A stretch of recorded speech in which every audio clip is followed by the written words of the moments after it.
Welcome to the Heart of Matter podcast. We're here at Inspirity's office where we handle HR and payroll. We're brought to you by Coast News Group. I'm Junan. I'm Susan Billings. And I'm Ian Wahlert. Welcome. Okay, welcome. So today we have a coach in the house for something that we both very much struggle with. And I would say that our group, what's the percentage do you think? We've asked before, who struggles with ADHD at the group? I feel like everyone except for two people raise their hands. Right, it's probably 3/4 of the people, I imagine.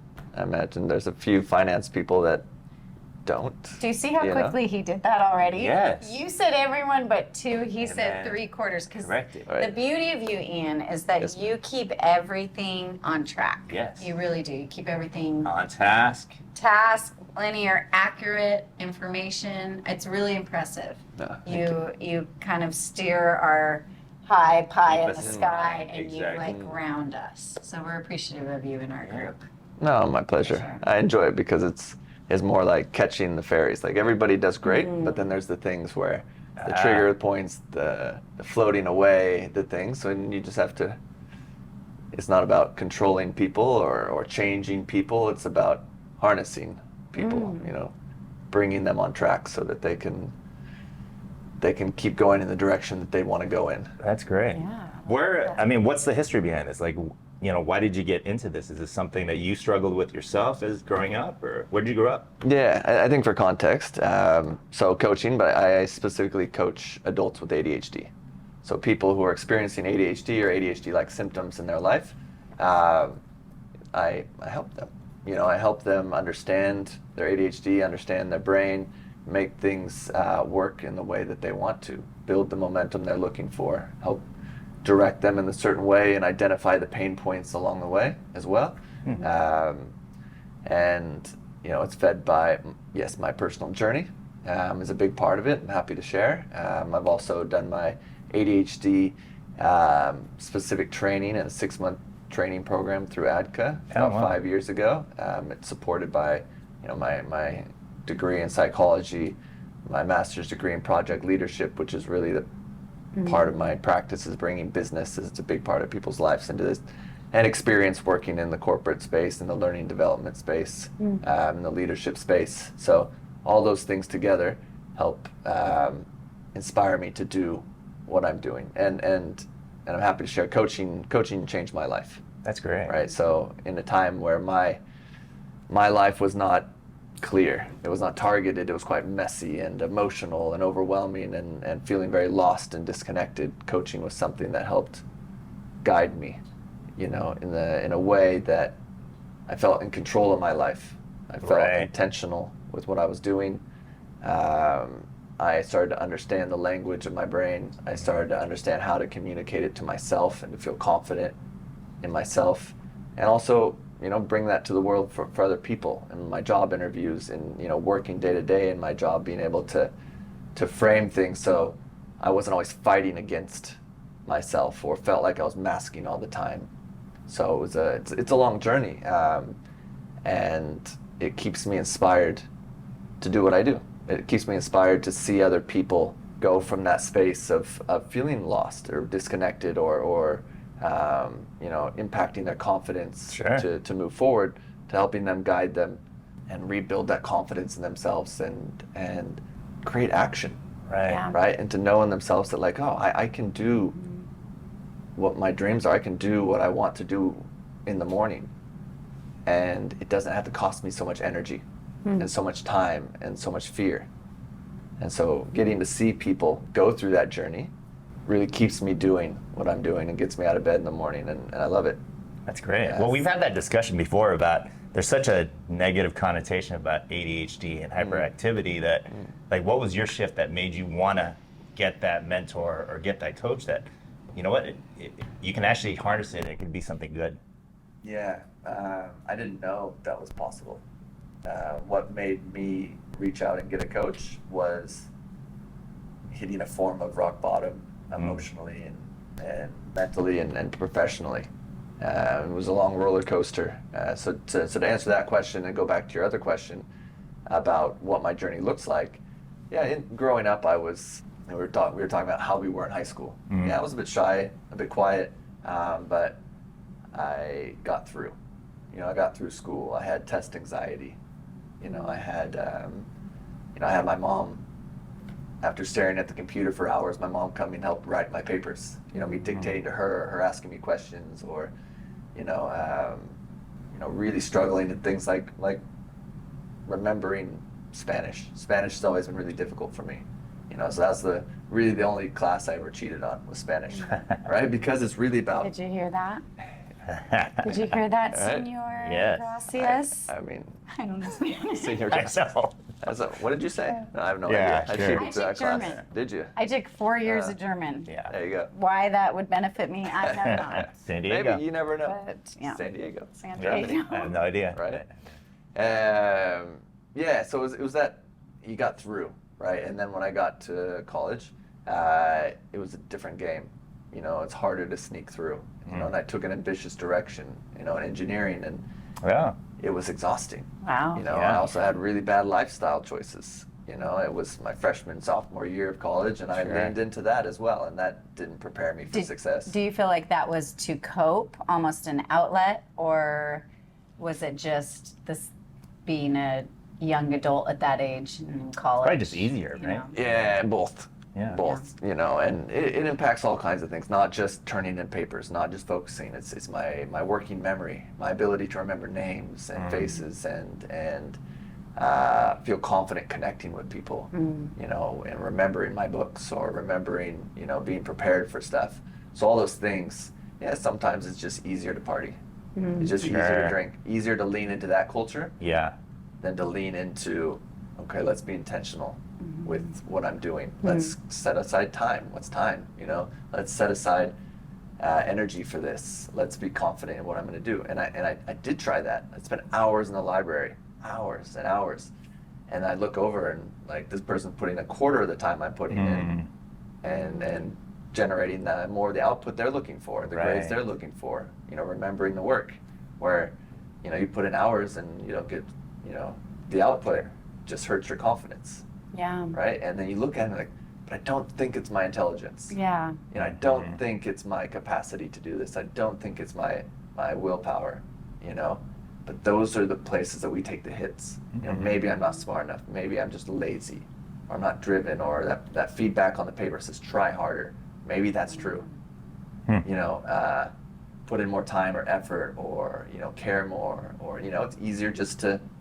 Which is hard to hear when you're putting in so much time and Right, effort, because you're translating that as, is this not enough? This is never enough. This is never enough. How much more can I give?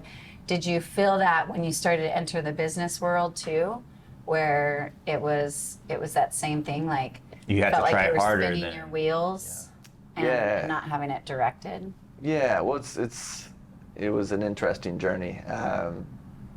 So I finished up my bachelor's degree. I ended up going to psychology, and which my brain just worked better.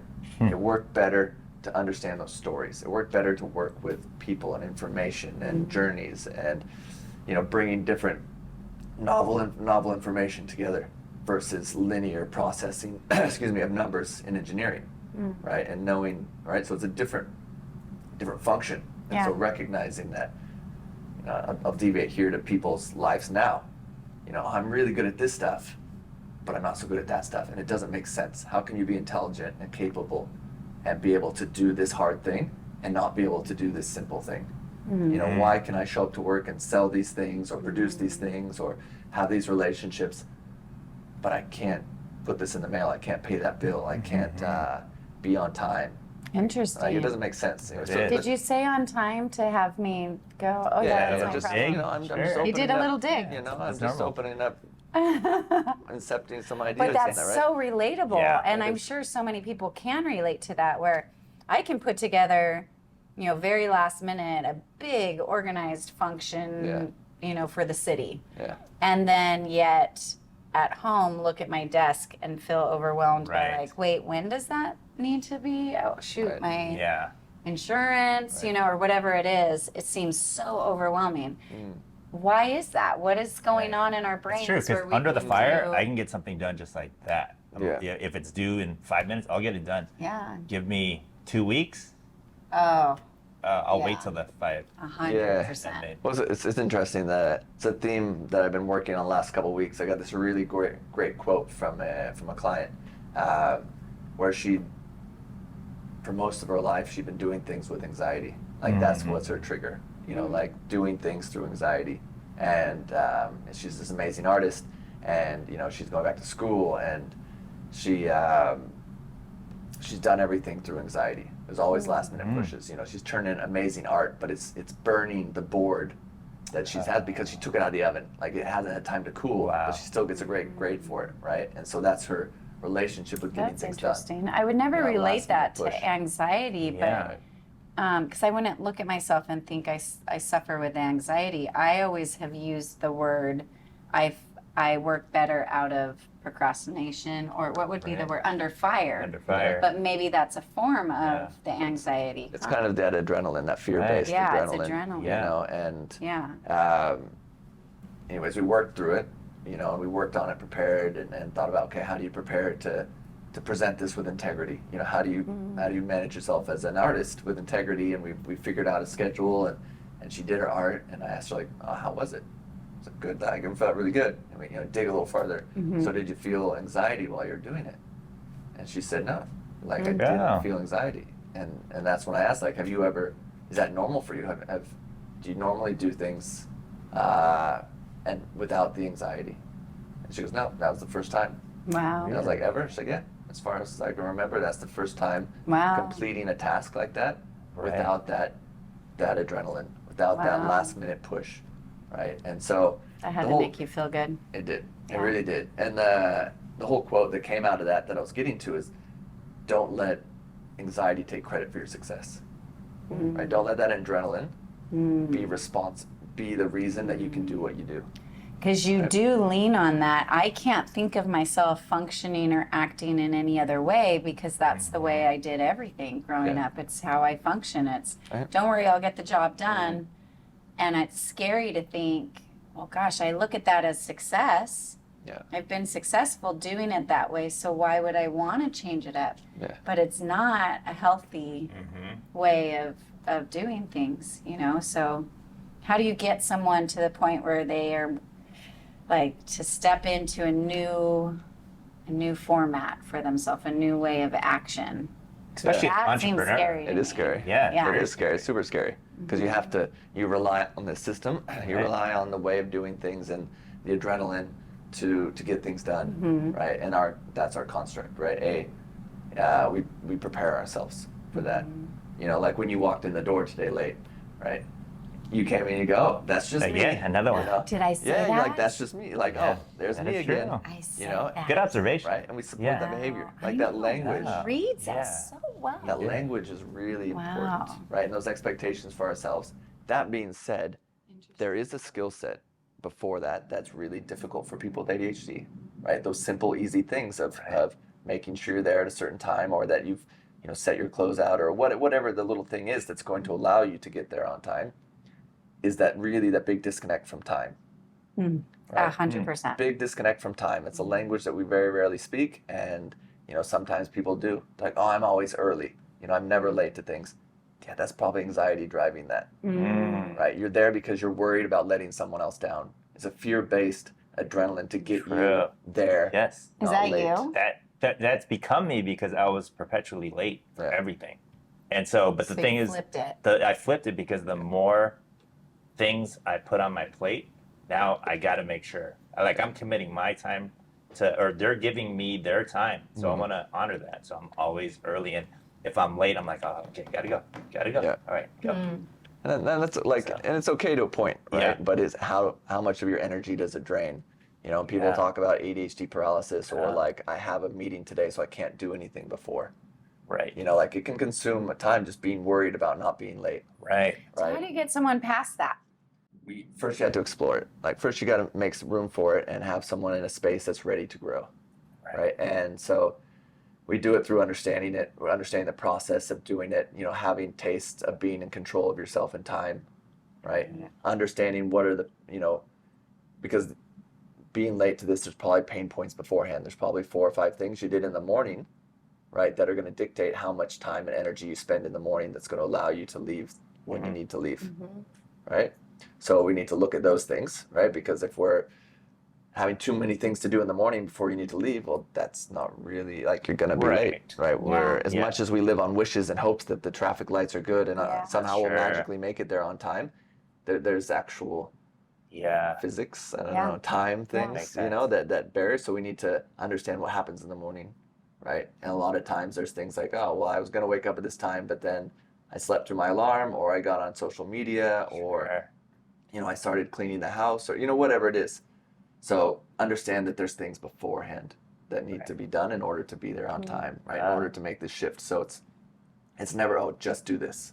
Right. If anybody ever says, oh, I just need to do that, and they use the word just, it's a really clear indicator that that's not gonna, that doesn't have enough information around it and enough shift to make it work. Because it was just do that, these are smart people. These are driven people. True. You're a smart, driven person. And if it was just do something different, you would have just done it. Right. You know, so we really have to understand the process of what's happening. And that allows us, once we have that clarity, then we can start to move forward. So the framework I use that I created is first curiosity, right? Ask the questions to ourselves. Not about why we're late or, oh man, do I like being late? No. You know, what's happened in our morning? What data and information do I need to know to understand the situation? Right, so being curious first, right, which is a skill set a lot of ADHD people have. Oh, turning that and targeting it toward the logistics of your day or whatever it is you're trying to make the shift on. Right, so curiosity, that allows us to create clarity. Right, so once we have clarity, we can make intentional actions. Right, we can take that information, create some intentional actions from it. Right, and from that intentional actions, we try them and then we get some data. What worked, what didn't work. Right, not pass fail, but what worked, what didn't work. Because everyone's different, right? I mean, everyone's different, and just because someone picks a tool doesn't mean it's going to work. Right, and you're shifting mindsets, you're shifting behaviors.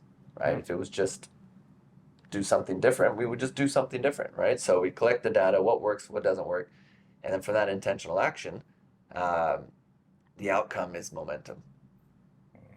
Right. And the magic. Right? That's when the magic, oh, I got there on time. Okay, what magic happened from that? Well, then I felt better, and I went and talked to someone else, and then I was able to make the sell. And we got to give energy to the intentional action, to the magical output, right? Which is not magic. To stimulate desire to do it again. Absolutely, And again. kind of like a reward. We're creating a nice story, and we're getting clarity, and we're reinforcing the behavior. Right? And then that's where we get to the meaningful impact. Right? The meaningful impact is that process of reviewing what the impact was. You know, like being like, oh, like I went through this process and I feel better. Like, I enjoyed that day. This was a meaningful exercise for me. And giving that time and space instead of thinking, oh, but I have 10,000 other things to do. Right? Because if we just look at all the 10,000 other things we do without reviewing that behavior and making it meaningful, positively or negatively, we're not going to learn from that and be able to, you know, expand on lean into that behavior. Absolutely, and I've seen that with business owners, and actually just had a discussion with someone yesterday about that it's that paralysis by analysis. You know, it's almost overwhelming. You put it in a great term so that it's simple, like, okay, take these little steps, but if you look at everything you want to change, it's almost like it's too much.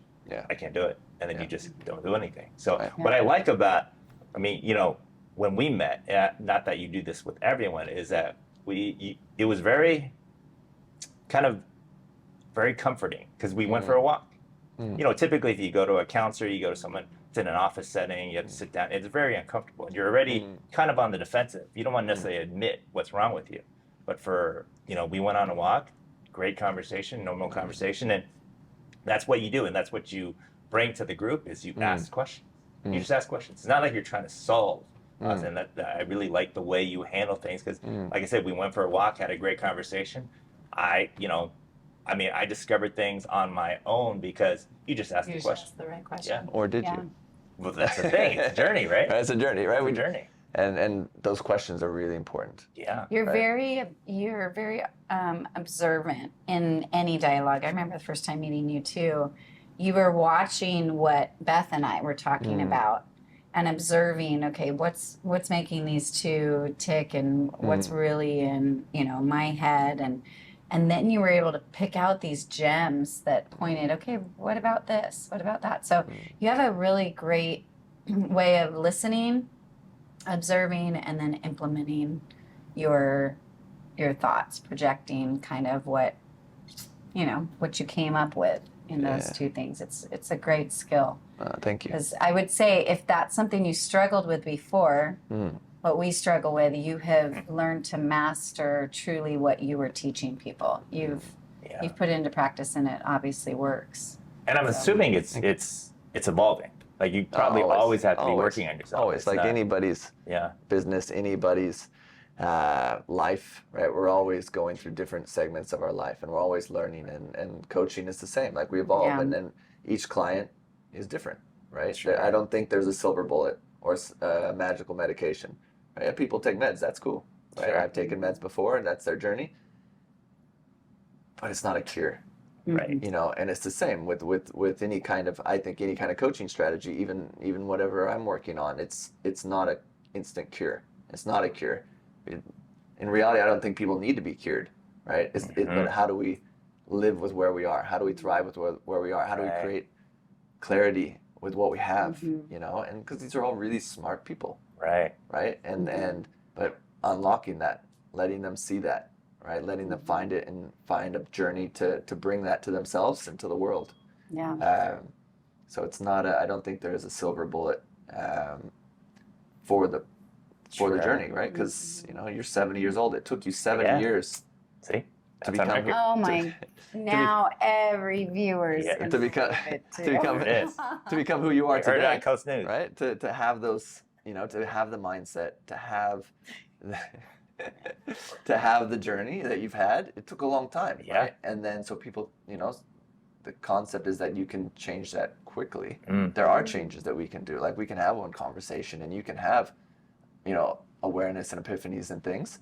And also we have to respect ourselves that it took a long time to become where we are today. To build what we are. And we can't be comparing ourselves to how well we did in college or how well we did in high school or in our first job. And once I became a leader, everything fell apart. Once I got autonomy because, I did so well in this other role, things fell apart. We can't compare ourselves to that old place, right? We can create a new self that has structure, that helps with the new autonomy or the new role or the new leadership process because it does take different skills.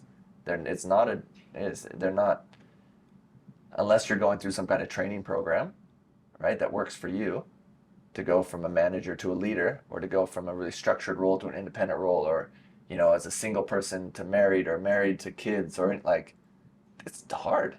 Right. It's difficult. It's really hard. Absolutely. And it takes different executive function demands, different responsibilities, different relationship with time, different emotional energy, different emotional regulation and energy management. And people think that we can just magically evolve with the demands. Right. And one of my favorite quotes is the load moves the donkey. I believe that, our new responsibilities shift who we are and how hard we pull or push or whatever. But we need the skills. We need to give ourselves the space to stop and breathe and reflect and go, okay, how do I actually want to be in this new part of my journey? That's great. Right. So when we're walking around having those conversations with, asking the right questions or taking you down that journey. Okay, well, I see we have, what are the challenges? What does that really mean? And where do you want to be going to? How do you want to experience your day? What does your morning want to feel like when you get to work? Cool. So what behaviors will help us get there? And we just play with that so that the journey is unique to you, like you said, and it's also exciting for you, and paying a pathway to get there and creating clarity so that we can see what that journey looks like. Yeah, and I think that's one of the things, especially being an entrepreneur, business owners, kind of that if it seems boring, someone with ADHD is going to avoid it. But like you said, if you make it exciting. But so, I mean, a lot of what you're saying, I feel like it applies to everyone, not just ADHD. I mean, really, as a business owner, you're juggling everything. We've had this discussion in the group. You're juggling a million things. And and we've talked about it's okay to get help. And I feel like your direction and the way you handle things, it'll help people, even without ADHD, focus on their kind of goals, on small, little wins, so that it helps. So, I mean, is it just primarily ADHD clients that you have? Well, it is my niche audience, and we have a great connection to them.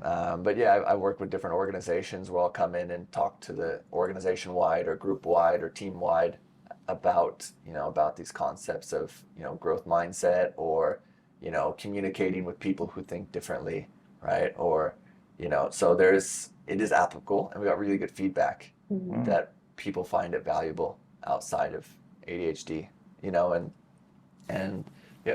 What class? Okay, I have a hard time classifying what actually would be considered ADHD, because you could have someone like me who's very, oh, I want to do that, I want to be that, I want to wear every hat in the world, or I want to be a part of that, whatever, just very high energy ADHD maybe. Yeah.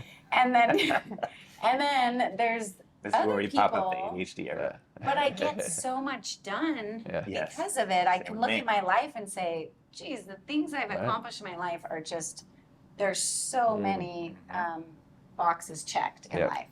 But then I know people that you wouldn't classify as ADHD, but for them to even pick a wallpaper for their house takes them weeks or months, on end. And I'm like, is that a form of maybe a past? Are there different levels? Like, what makes people not be able to achieve or make decisions or succeed in something? Exactly. And how do you diagnose it? Because, That's I a mean, lot of there's a lot of questions. people that... That was an question. ADHD Right. question. There's a lot of Right questions. There's a lot of questions, Yeah. right? Well, I don't diagnose people, right? You need to go to, a psychiatrist really to get diagnosed, and that's part of the journey people take for self-awareness, right? So to verify themselves, to validate themselves, and also to lead towards medication, right? And it sometimes people use that as the start of their journey, right? And then in that case, for those purposes, they need to go to a doctor, right? They need to go to a psychiatrist, right? And is that medication to mellow them down to just almost like a plateau? What's it doing? Yeah, what does the medication Do you want me to answer this question? Oh, I that don't question know. or the well, question see, I before? like- I'm so Fantastic. excited. I I'm just- just want to learn it all. Ian Wahlert. Yeah. Okay, got it. Yeah. Yeah, well, medication's a whole, like, it impacts people differently. It's, I think I've had it for part of my journey. It's been very valuable. Now I don't so much, because I've built my life in a way that works for me and works for my brain, which is more of an inattentive type, right? So there's weaving in your other question of the differences. So by the DSM-5, by, your diagnosing doctor, they'll say inattentive type or hyperactive type, right? Or combined type. Right. Okay. There's different people with different opinions. Like that's the medical diagnosis, right? But then there's other people that break it down into different ways, or they have different approaches to it, right? Based off of your behavior and your experience, right? But so the medication doesn't work for everybody, right? But for people it does. It I think fills a gap that they're not filling in their life so that they can be more present, right? So in the inattentive type, there's underlying traits, but as far as the dopamine hunt and that kind of thing goes, they're really busy in their brain looking to create that stimulation, right? So you're digging through your brain and you're creating stories and using a lot of emotional energy and observing all kinds of things and solving problems, creating problems in your brain to really fill that gap of stimulation that you might not be getting in your life when we're in a, when our life is really, in a sense, structured. It's quite low novelty, low stimulation, low things, right? So they create it in their brains or with communicating with other people or with emotions or drama or, hunting for novel things to do or, chasing that, right? Where the hyperactive people, it comes out more physically, right? They hunt for that stimulation in a more of a physical way. So you hear about the kids running around, right? Or starting fights or throwing. I didn't start fights. I didn't start fights. That's what you do every day. Yeah. You go in there, people think pay you about to that. come in there and fight them. But so that's Right? funny you say that because to me, I said I don't start fights. I don't start fights. How many I only fights- run how many a fights did jiu-jitsu you- I protect How many against fights did bullying. you have this morning? How many fights did you have? How many fights did you do this How many week? people At did you least beat up 6. today? 6. But right? Yeah, but that's funny that you say that. I don't start fights. That I is, don't start fights. it's not fighting, it's gentle. But the thing I discovered, I mean, I've always done martial arts, right? But jujitsu is the first thing where I tell my students it's active meditation. It really is. It's the only thing that gets me to focus and just, and I'm relaxed. I'm smiling everybody's smiling. Do you feel that, Natron? Same thing, right? You feel like it's active meditation? Oh, Yeah. Really? Just a heads up, Natron's actually wearing his gi and his belt right now. But Purple. it's the only thing that calms me down. And other than that, when I'm done, I'm like, and then I start the day, and then my mind goes again. But That's is interesting. yeah, That's fantastic. So, but that's the thing. It's like I understand that, because if you told me to jump off the top of a boat, I'm like, yes, let's do it. I want to do it. My wife won't let me, but I want to do the squirrel suit. I mean, to me, that'd be so much fun. Yeah, So that'd be so badly. cool. Yeah. All right. Yes. But it's things like that calm me down. Right.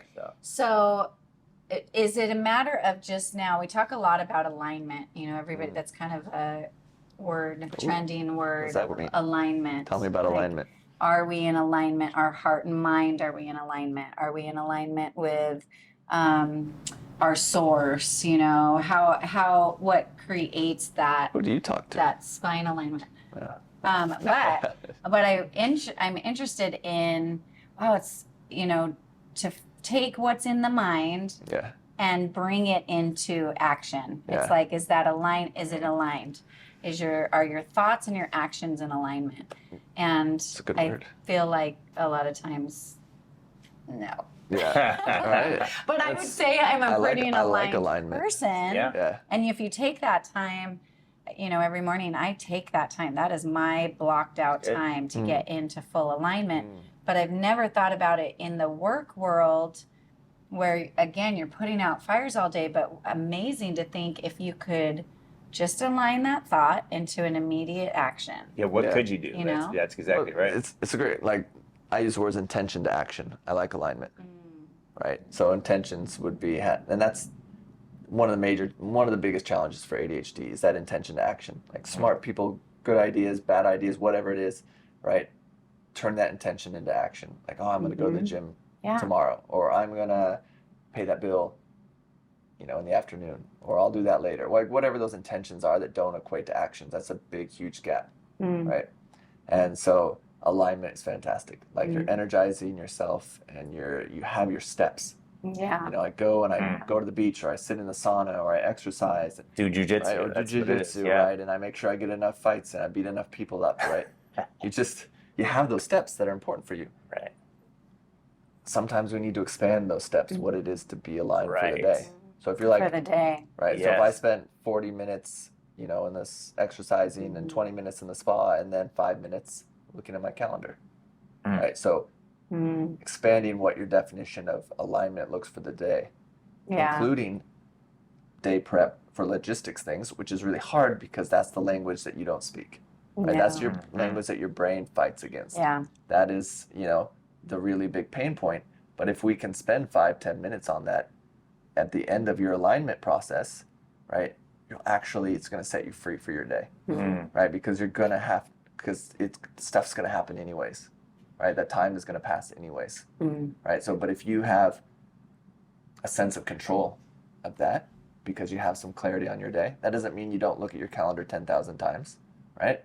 But we're also not going to be surprised that we doubled up our appointments. And we're also going to know when someone asks, what time are you going to be home? And you say, 4 o'clock. We'll actually know that we have appointments till 5 o'clock. You're aware of it. That we're in a better place and we're more connected. Do I have my stuff for the day because I see I have this appointment? Yeah. Or do I need to drive? Or do I need, can I work from home? Or can I, all this stuff. If we can expand your alignment time to include those hard bits, Yeah. right? Those things that are hard for you. Yeah. Okay. I'm knowing you, viewers. He's very, because I know what a lot of you are thinking. What's Because that? probably they're thinking what I'm thinking of how then can you be in the flow if you're a whole, you're this holistic person, which you are, and he is. You are very, you're not just a linear mind. You're very, what would be the word? Esoteric and in the flow and feelings. I mean, you can sense what people are feeling. So you're tapped into that too. Again, you have such a good balance of both. But when people want to live more in the flow, or for a feminine, be more in my feminine, and go with that flow, and oh, that conversation took me over here, and I want to be able to be in the heart of that conversation without this driving force of a to-do list or a schedule. How do you allow people that ability, or how do you do it, where you are able to tap into the flow where nature takes you, and also be very productive with your day? Because that, I've heard a lot of people say, no, I'm working on being in the flow. Yeah. I don't need to arrive on time, Right. because if I had a serious conversation with someone, I'm not interrupting it to get to somewhere else. True. Where's the balance? Yeah, I mean, How do you do it? that is a common thing, especially with entrepreneurs in business. They're like, well, I got this far doing what I did, just flowing. But what could you do? And like, yeah, how do you handle that? How do you keep the people that are only by the book to let go and be more flow, and the people that are so flow be able to be productive? Yeah, it's a good question, right? And I think for most of these situations, the person has to be open to growth, right? If you're happy flowing around and you like the outcome of flowing around, Then flow around. you So can't look tell the that. outcome. Yeah, right? Flow around, right? And if you say, well, I flow through my day, and it's okay, so at the end of the day, or at points in the day, how do you feel? Like, do you feel connected with what you're doing by the end of the day? Do you feel good about the experiences you had? And then there'll probably be some yeses and nos. yeah, true. Okay, so what were the pain points? At the end of the day, like, how did you So feel about good, it? Ian. I like So that. It's a curiosity. I mean, it's ask the question. Yeah. So what are the pain points in the day? You know, what are the things at the end of the day, like, oh, I really flowed that, but I just felt really low because I didn't get through my to-do list, or I didn't make this phone call, and now I have to, pay this fine, or I didn't, do these things. Like, okay, so pain points. So then we don't just find balance for the sake of balance. right. Right? You find what didn't work? work. What experience did you not enjoy? What took away from your flow at the end of the day? Did you actually feel like you flowed through your day? And, True. So good. and so we That is just good. anchor Good back into that answer. data. Okay, so what were the pain points? Okay, do you need those things in your life? Are those things actually important? If yes, okay, then how much of a priority are they? Okay, so reshaping that story, right, is part of it. And the other part is, there's a lot of people with ADHD who have, I don't know if it's a thing we're born with, but I think a thing we're really trained to is having this initial repulsion to time and to structure and to schedule. Right? Yeah, why And is that? Well, it's a fear because it's an anxiety of, well, for some people it may be a fear that I failed at this a lot of times before. This never worked for me before. I just, if I try to structure myself, or I've let myself down on being on time so many times, and now it's just who I am.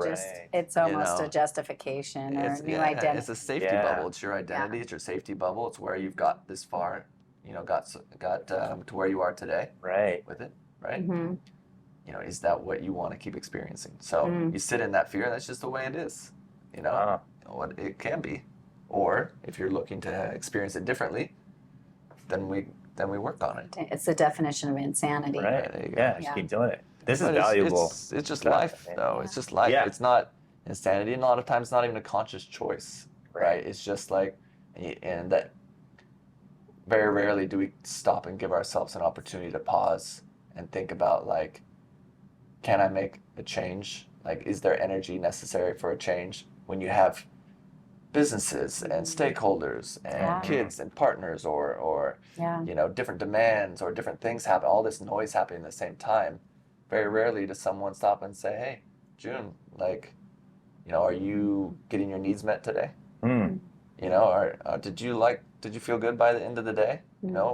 Let's take some time and make some changes for you, right? So that you're performing better. No, it's about you need to perform better. You need to make more money. You need to be on time. You need to do this, right? So it's not a conscious choice. And to be in the flow of most people's life, that flow does not contain self-care. It doesn't contain self-love. It doesn't contain taking care of yourself or making choices that are that intentional. It's more reactive. Right. Right? So part of coaching I think that people find really valuable is that they get to create space for themselves to become intentional. Right? And to practice that so that you can feel more confident in that process. Totally makes sense. It'll affect you in different ways. I mean, everyone knows I don't sleep. And it's a lot of it too, where, like you said, the question, and it's we've had this discussion before, is at the end of the day, I've done a million different things, worked on 10 different businesses, doing whatever. At the end of the day, I'm like, I didn't do enough. And it's almost like an anxiety. I don't even realize it, but then it's affecting my sleep, where I wake up at 2:30, I'm like, all right, get started. Have a long day. So it's, it's a process, but yeah. That takes time to pause and actually, what did I do today? Yeah. What does enough look like? Right. What's satisfying me? So just giving yourself time to sit and think about those things and to be intentional about the choices instead of reactive. Like, oh, on reaction, I wasn't enough. I feel bad. It keeps me up at night. Where being more intentional, proactive, more clear on your boundaries, right? That are anchored in time, right? That are anchored in linear processing, right? Yeah. That are not so emotional driven, right? To say I'm not enough at the end of the day, most likely is more of just an emotional experience, right? So how do we bring in this language we don't speak of time, linear processing, self-reflection, that kind of stuff, to help shift that story, right? Yeah. Right. This is valuable. Wow, I feel like we got a free session. I know. Great. We can keep I'm asking myself questions. So what's the best way for people to get in contact with you? Website, social media, LinkedIn? Yeah, probably the best way is my website. Okay. ADHDcoaching.life. And I've been in San Diego for 2 years now. I've been doing this for about 6 years, full-time coaching. But I'm loving it. I'm loving Encinitas, and like you said, the walk. And I have been growing that audience. I've been growing that process where I've found some really wonderful people I get to walk and talk with. We go on hikes, we go to the beach, or we sit in a park, right? And yeah, it's amazing the transformation that can happen and the space that can happen in those walks. And then sometimes we're on Zoom, right? We're doing more calendar stuff. We're doing more logistical work, right? So for people that aren't local, they can do I set have up plenty of clients that are just Zoom based. Great. Right? You do a lot with Australia too. I have a lot of Australian clients and clients all over the U.S. Those Aussies. All right. Those Aussies. And all over the place.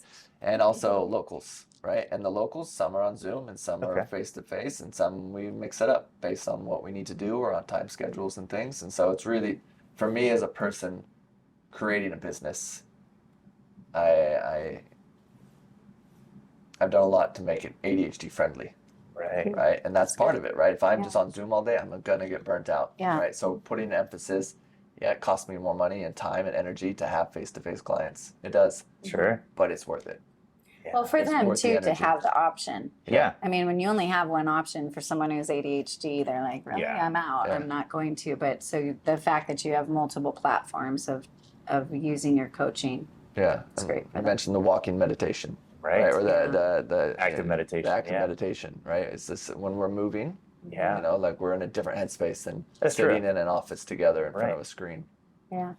Right. Yeah. Fantastic. That's amazing. And then you, again, you're one of the early members, founders of the group. Yeah. Just, you bring a lot to it. You just ask questions, and then the conversations just kind of lead, where it goes. For you personally, what has brought you back to the group, and what has it brought to you?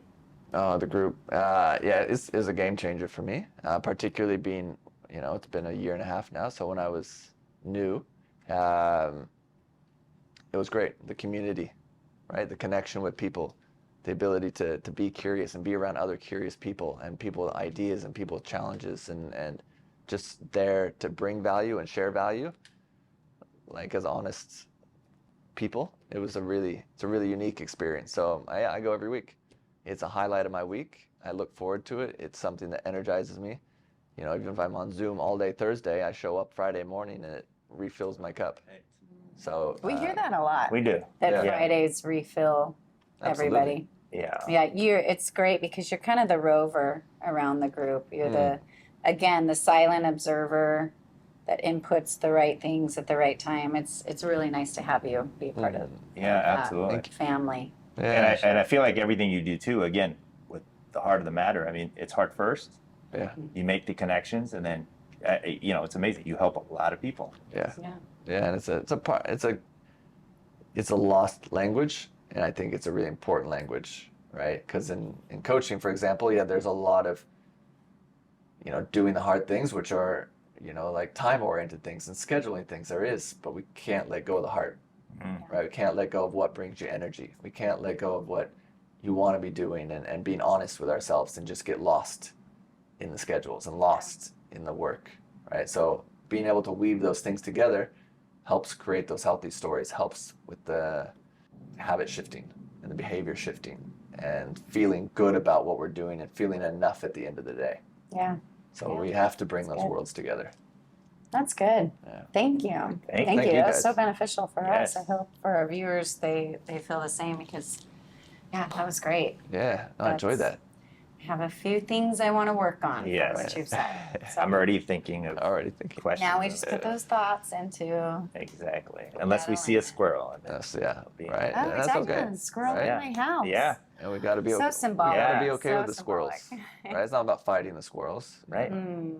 Just Hug the name the squirrel. Like the Now squirrel. it's a new Name the pet. squirrel. Hopefully my dog hugged the squirrel at home instead of taking out the squirrel. Yeah. Thank you so much. Well, for thank you guys. again. Great and questions. Yeah, and absolutely. Great. Any other business or professionals, if you want to be on the podcast, contact us.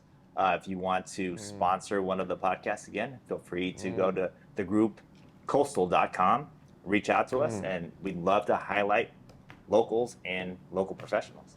And we're grateful for Coast News. This will be on Coast News website as well. Thank you, Insperity, for letting us host here, and Ian for coming. Yeah. Teaching my us all pleasure. your Thank you. ways. Thank you for having me. All right, Thank thank you. you. Thank you guys. Thank you. Thank you.